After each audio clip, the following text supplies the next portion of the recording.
going back, he wears the fez. Now, the thing about what made C. Freeman-El a true master was this. He would say things, and probably those things he said you really wouldn't recognize. You wouldn't think much of it. You wouldn't think nothing, and then it would come to pass later on. It was certain things, you know. And so I'll give you an example. Right now, we got a lot of conscious people that's started studying the conspiracy. And as a result, they done got trapped in the conspiracy. You're trapped in the conspiracy. So put your phone on buzz or whatever you call it, whatever, pulsator, whatever. You know. So they get trapped in the conspiracy. And they become paranoid.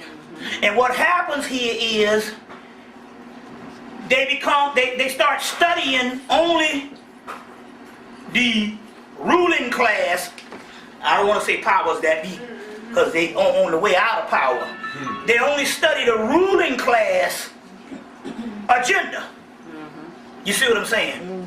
So everything is what they're going to do next and what they're going to do now. The Illuminati going to do this, the Illuminati going to do that. And they study the ruling class agenda. And what it does is it takes you out of even striving to even understand what your agenda is. Right. So a lot of people tell you all the stuff that's going on with the conspiracy and the paranoia. Right. But when you ask them, well, what's your agenda? Right. They don't know. Because their agenda is studying when we go into, you know, it's like the King Alfred plan. You know, we go about the concentration camps.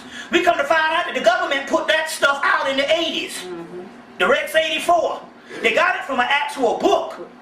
It was a book at first that some guy wrote. And then, so this idea is pretty good. And so the Rex 84. But the key here is in mind control, if you put out an agenda that you go into the concentration camp, you see what I'm saying? You don't even have to lock them up. You don't have to give them to a for the simple fact that there's a threat of a concentration camp means that they can contain you and they don't never have to put you in a concentration camp. You see? And so as a result, this conspiracy has been going on for the last, the Rex 84 one came out in 1984. You see, 1984. What's that, about 24 years?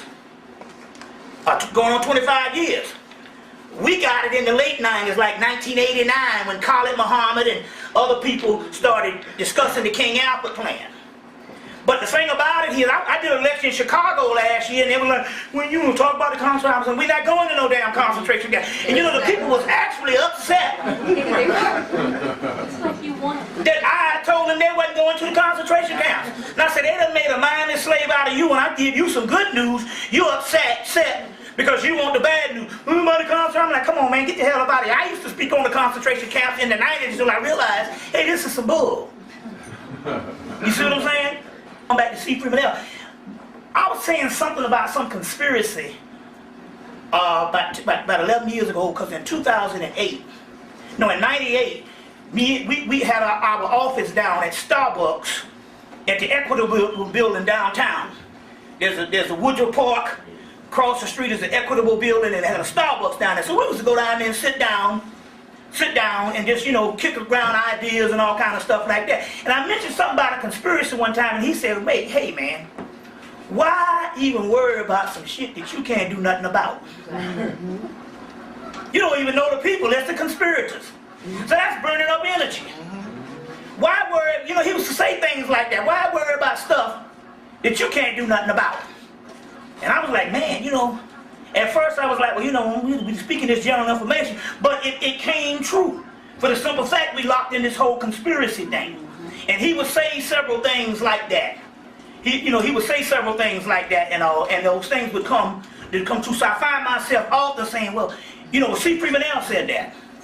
But at the time, that's how the true master is. It's the same thing if you go, when you see Star Wars, Return of the Jedi. No, not Return of the Jedi, The Empire Strikes Back. He told him he's supposed to go see Yoda, the Jedi Master. And when he got there, Yoda was a little old runt, living in a shithole eating stew. And he treated him with a heavy hand.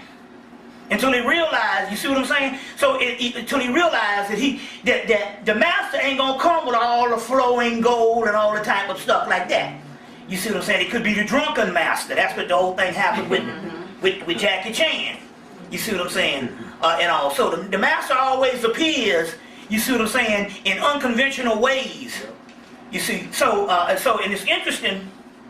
So when they say certain things, you might not catch it, or you might have to grow into it.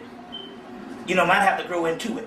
So he was a true master in the sense, and so if you can access Brother C. Freeman-El's works, so we're gonna spit to him.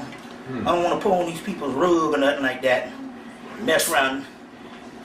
Stuff get smelling like barley and stuff. But we're gonna spit to C. Freeman-El.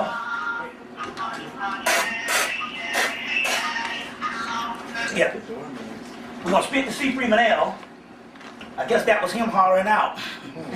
That's how spirits work. You be interested. They say, you know, you be eating some potato chips and the bag will fall out your hand or something will fall on the floor. That's the spirits wanting that.